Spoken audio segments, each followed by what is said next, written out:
Today I have a new interesting ship for you. This is the Rokh, the Caldari tier 10 battleship. The Rokh is the equivalent of the Abaddon. The Rokh only uses the shield tank, while the Abaddon is using a armor tank. They have very similar stats. The Rokh did receive a very nice buff in the April balance patch. They gave the Rokh a lot more hit points on shield, armor and hull, and that made this ship a lot more tankier than it used to be. So let's take a look at the ship stats. Advanced large railgun operation bonus will give you plus 9% large railgun damage, plus 12.5% large railgun optimal range, and the advanced battleship command bonus will give you plus 4% shield resistance per level. Overall, very nice bonuses, especially after we consider the fact that railguns, especially the blasters, have the highest damage output out of any weapon system.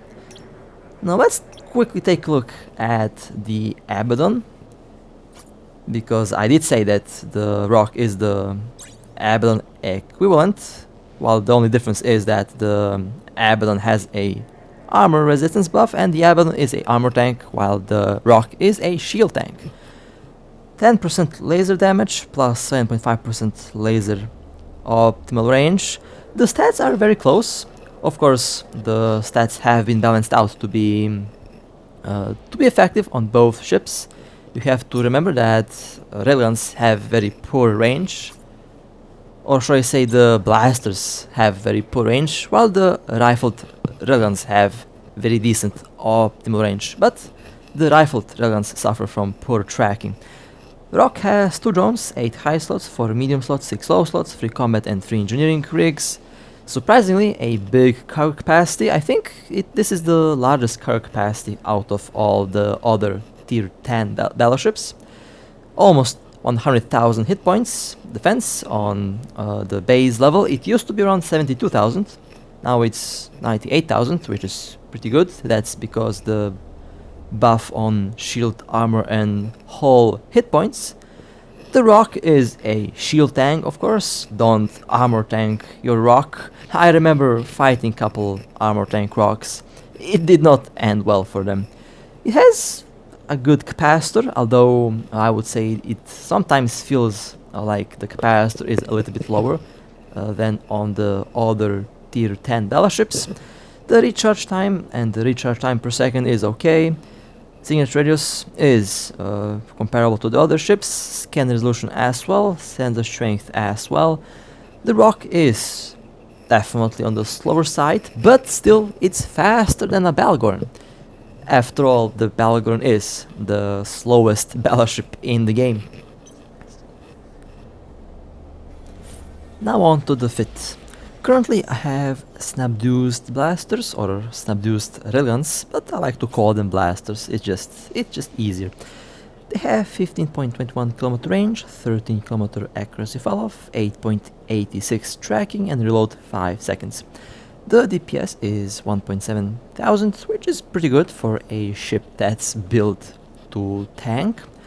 I would say it should hit up to 30 kilometers or 32 kilometers, and that is very nice. Scrambler, web, dual Nosferatu or 1 Nosferatu and 1 neutralizer. I have 1 afterburner, triple adaptive shield hardeners and 1 reactive shield hardener as the first build. And honestly, I kind of like this setup on this ship. It has a lot of base defense. As for the rigs, this is where things get interesting. I have 4P combat rig integrations and I focused this ship on resistance and shield volume. And here you can take a look at the rigs that I have used. EM screen reinforcer, thermal screen reinforcer and a kinetic screen reinforcer with a core defense field extender. That made this ship super tanky. And honestly, I would say the second or third most tanky ship that I have ever built so far.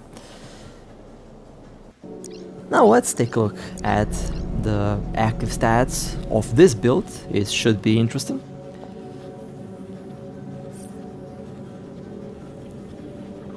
605,000 hit points. Well, that's not bad. That's comparable to the Nightmare actually, or the Rattlesnake. 69,000 hit points on the shield, 86% EM, 90 thermal, 92 kinetic, and 89 explosive. The reactive shield hardener will allocate extra resistance to the incoming damage type. A little hole on the EM resistance is not that bad, only like 3%. It's still very nice. Capacitor is stable with dual Nosferatus at 54%, that is very nice. And the velocity with the Afterburner 448.98 meter per second. It is faster than a Balagorn with the Afterburner. The Balagorn with the Afterburner goes around 360 meter per second. So this ship is definitely not the slowest. Now, you can swap the one Nosferatu into a neutralizer. The only effect will be on your capacitor. 7 minutes and 36 seconds is the capacitor runtime with the one neutralizer. You can swap the one reactive into a fourth adaptive, and the resistance should be 1% better, I believe. 87%, 91, 92 and 88% resistance on the shield. I actually prefer a reactive instead of the extra adaptive shield hardener. It helps in a lot of situations. The next fit involves dual capacitor batteries. With this build you will sacrifice a little bit resistance for extra capacitor and for extra shield boosting. The capacitor runtime is 6 minutes and 27 seconds. This is a build that you can use on most shield tanks. I did use this build on the Nightmare and it did work really well. 477,000 hit points. As you can see, a little bit lower resistances, but still it is super tanky with the dual shield boosters, and the capacitor batteries will ensure that your capacitor will run for a very long time. Now I know the capacitor batteries have been nerfed a little bit. The cooldown has been increased from 60 to 90 seconds, but the rest of the stats have remained the same, and honestly it still works really well. You can practically have a lot of capacitor for a very long time. So the extra 30 seconds is not that bad, and you can cycle both of them when you need. After the effect runs out, then you can easily rely on your own capacitor. Now the next fit involves one damage control. The damage control is replacing the reactive or the fourth adaptive hardener. It gives 8.64% extra resistance on shield, armor and hull. The base resistances on the shield look really nice. Let's take a look at the active ones. 633,000 hit points. I would say that's a little bit better, and it actually looks very similar to the for adaptive hardener build, but the interesting thing is you can easily get over 1,000,000 hit points. Once you activate the damage control, the ship is, I would say, immortal for 13 seconds, and the resistances are actually really nice and really good. Does remind me on the Rattlesnake a lot. With a logistic cruiser and a guardian, this build is going to be very, very nice. Now, I think it will be time to check out one more silly build. 4 adaptives, 1 reactive and a damage control. I don't see this fit being used that much, but if you have a guardian and a logistic cruiser or battle cruiser, this might actually work really well. So let's take a look at the active stats. 727,000 hit points, almost all resistances on 90%, again small hole on EM, 89, 92, 93 and 91%. That's really good. And now the defense is 2.1 million hit points, and the resistances are 96, 97, 98 and 97. So basically Immortal. If you have a Guardian and couple logistic cruisers or battle cruisers, this fit is actually really scary. And I think in my case this fit would actually be a really good bait fit if you want to get a big fleet to aggro your ship. They will definitely have a very hard time to go through the defenses of this ship. The capacitor of course stable, and the base velocity 162 meters per second. Now you can also use rifled railguns on the Rokh. 76.05 kilometer optimal range, accuracy fall of 26 kilometers, tracking speed 2.5, and reload is 5 seconds. Well, this ship can also be a very tanky sniper. Now for a good sniping build, you would definitely want to use tracking computers.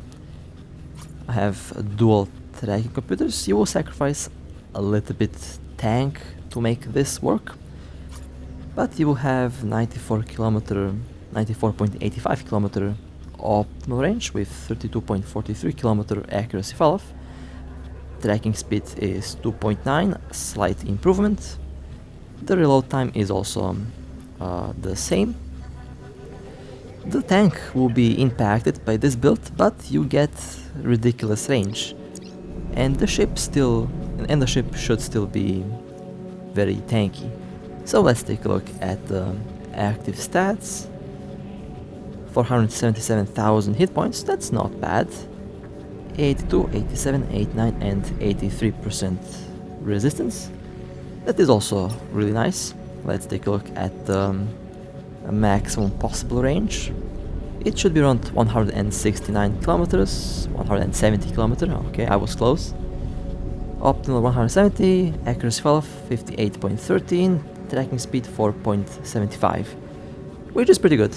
Should be able to hit targets at about 250 kilometers with the optimal range at 170 for 10 seconds.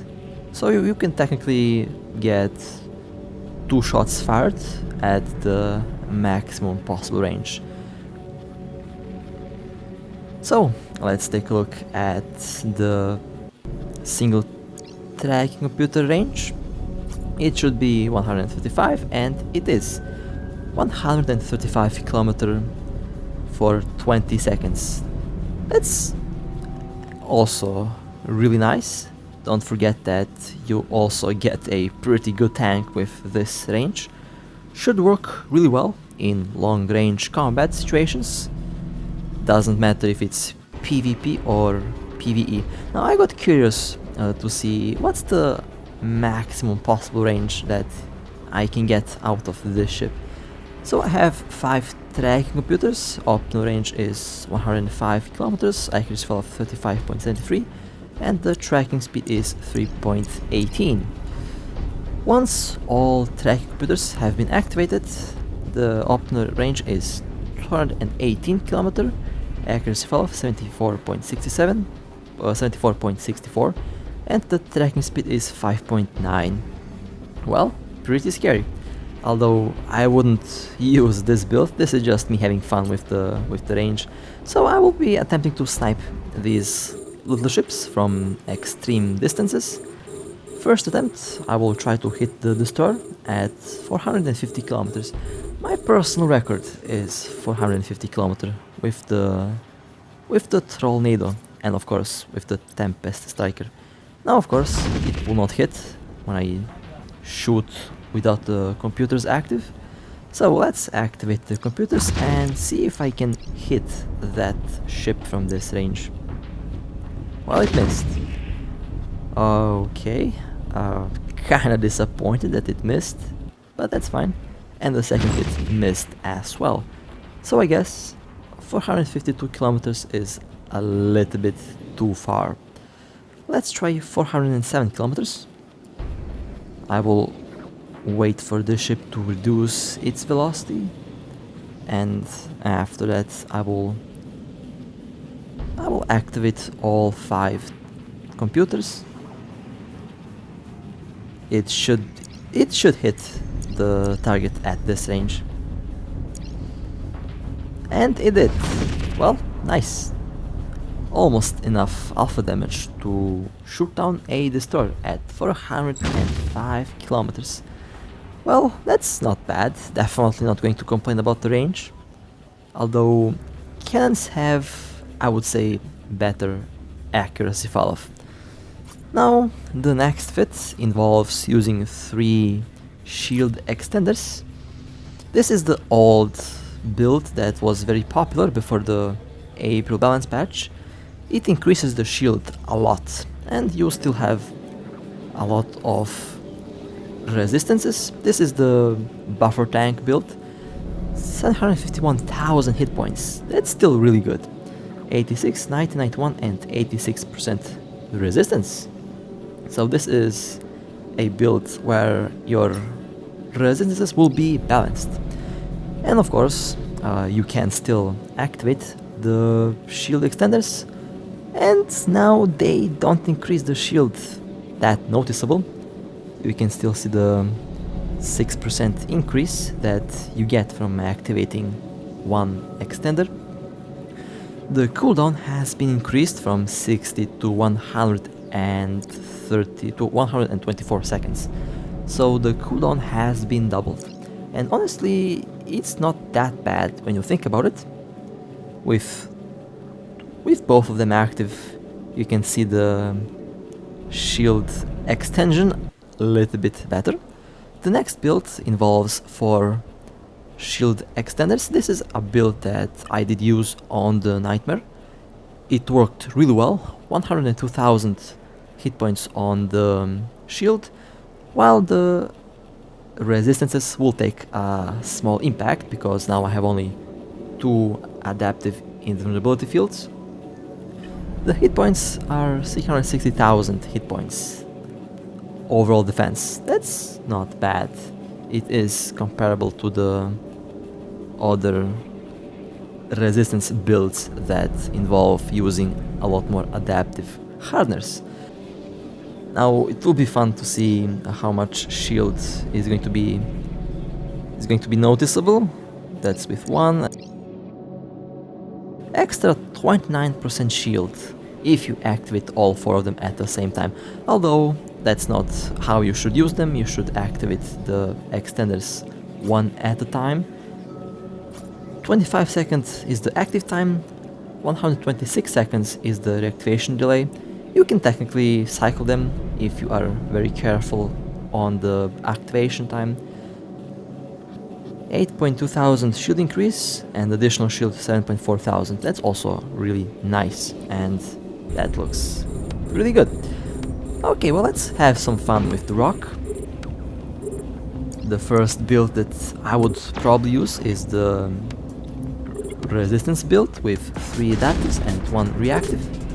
The reactive shield hardener should technically change the resistance according to the incoming damage type, so I expect the kinetic resistance to be the highest because railguns do primarily kinetic damage.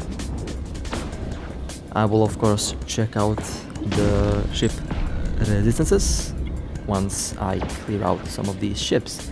The alpha damage is still really nice, around 7.5 thousand to 10,000 alpha damage.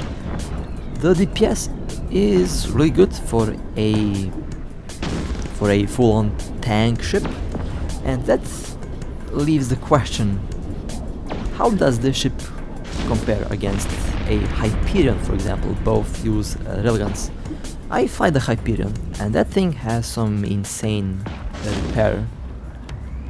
Now, As for a ship that has very good bonus on resistances, for example this ship, 1 or 2 shield boosters should be enough to be able to tank a lot of incoming damage. On the Hyperion, the average resistance value is around 77 to 81%. On this ship it's 89, 86 to 94 to 95%. And that significantly improves the value of 1 shield booster. Let's take a look at defense. 578,000, and as you can see 94% on kinetic, 92% on thermal. That's the primary incoming damage from the railguns. And so far the shield is holding out really well at 97%. Basically should easily be able to tank all of these ships without a problem with only 1 shield booster. Same can be said about PvP. Once I start to fly this ship into PvP, I will use the exact same build with the exact same rigs. I did choose the capacitor rigs just because of that 1 shield booster. That's the build that I also have on the Pelagon, the build that I use on the Hyperion, and I think that's the build that I use on the Typhoon as well. I don't need to use warp core optimizers, and I don't need to use the velocity rigs on a super tanky ship. Now the Typhoon might be an exception. The Typhoon is... I think I have auxiliary thrusters on the Typhoon because that ship is fast. But the Rokh is a brick, so the speed is not a primary thing to go for on this ship. So far, no issues with tracking small targets. I am clearing out the small ships first, and then I will go towards the big ones. Shield at 94%. Now you have to be careful around small ships. The tracking is good, but a fast moving frigate or a cruiser can easily avoid incoming damage. The option that you should go for is the scrambler and web. That way you can turn off the micro web drive off your target, and with the web you can make them slow. That way you can take range, and once the transversal velocity is low, you will hit the target without a problem. 33 kilometers is the next target. It does hit above 30 kilometers without a problem, which is a very good thing because the blasters or the snap-induced railguns don't have a lot of range. They are known to have the worst range out of all other large weapons, but on the other hand they have very nice alpha damage and they can develop some really good DPS. Of course, the main drawback will be the range and the tracking. However, I would say the tracking is okay. Haven't had any problems with the Hyperion so far. The only problem that you will find with tracking on the railguns is if you use the rifled railguns. They have very poor tracking, but the rifled railguns are meant to be used at long range. And of course you can shoot big ships up close with the rifled railguns. They will hit, but you will not hit a cruiser or a frigate that is moving very quickly. You can technically hit them if they're moving quickly at long range, but once they get close, things change. So you should keep that in mind.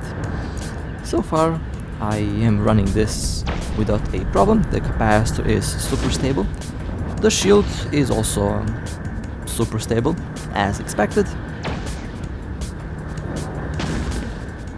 I'm actually very curious to see how will this ship work in our Chonkh fleet that we like to fly. I guess if we get a Nightmare and a couple logistic cruisers and let's say 7 Rokhs built to be super tanky, I think we can smash a lot of camps, because these things are nearly immortal with this current fit that I use. Of course, still usable if you like to fly in a small fleet or big fleet. Still very useful if you like to run missions, and of course very useful if you like to run storyline missions, because even if you get jumped, you will still have a lot of time to shoot down the attacking ships, because your tank will be able to hold a lot of ships shooting at you. And that's the thing that I wanted to create with the Rokh. And I think I did manage to do that. Of course, I will definitely fly this into PvP. Now, when will I fly the Rokh into PvP? Well, currently I'm having fun with the Hyperion. It seems that a lot of you also enjoy the Hyperion as well. I love the ship, by the way. The Hyperion is indeed terrifying. And that Hyperion has the best repairs out of any ship that I currently fly. The next ship after the Hyperion might be the Typhoon 2 to be more accurate, or the Barghest, or the Spaceman. We'll definitely fly one of these ships next, and after that it will be time for the Rokh, because I'm very impressed by the tank on this ship. Might actually be more tanky than the Hyperion. We will see. We will definitely see how that will go. Now here I am sniping around with the Rokh, with the dual tracking computers. So far no problem with the range. Sorry for the weird cut. I had to actually go and take a little break. For some reason I got super hungry. Oh well, now I'm back. So I've been using the rifled railguns with the tracking computers, and honestly I noticed the slight difference in DPS. However, the range is really nice. I like the fact that I can safely hit ships from 150 kilometers if I like. The tracking computers definitely help out a lot. The range is 135 seconds. You can cycle the computers. That's how I usually do it. That way you can get 135 kilometer optimum range for 20 seconds. I'm really looking forward for the moment when we get ammunition in the game. I think ammunition will change a lot of things. You can technically add a little bit more range to this ship with ammo, or add a little bit more damage, or other stats. So definitely very exciting. And I just noticed how the railgun animations are super quick for some reason. I guess the rails have to be quick in order to instantly hit the target at this range.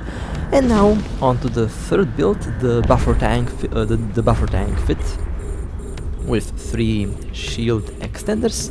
Now this fit is more of a PvP fit, so I would not be using this fit for storyline missions, and I would definitely not use this fit for the encounters. This fit works really well if you are in a fleet, and if you have a logistic cruiser that will repair your shield, and works really well if you have a loggy cruiser with a guardian.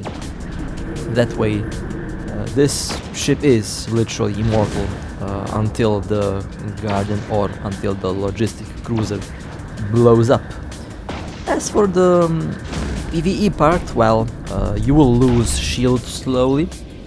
You can use the active effect of the extenders, but don't forget that the cycle time, the cooldown time is now 126 seconds, which is 2 minutes and 6 seconds, so you have to use them very carefully. Although I would say with the current build you will not take a lot of damage, and there is a trick how to quickly boost your shield back up even if it's damaged. All you need to do is simply jump through a gate a couple times and your shield will restore itself to 100% without a problem. As for PvP, well, that kinda works as well. If you are camping a low security gate, you can jump through the gate a couple times after a big fight and your shield will be 100%, and of course it will be ready for action after that.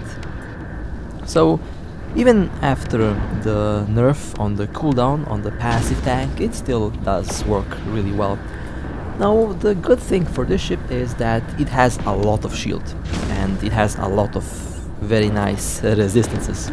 I mean 89%, 90% average is really good.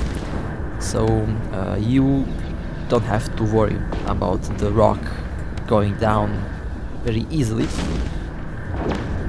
The blast animations are very pretty.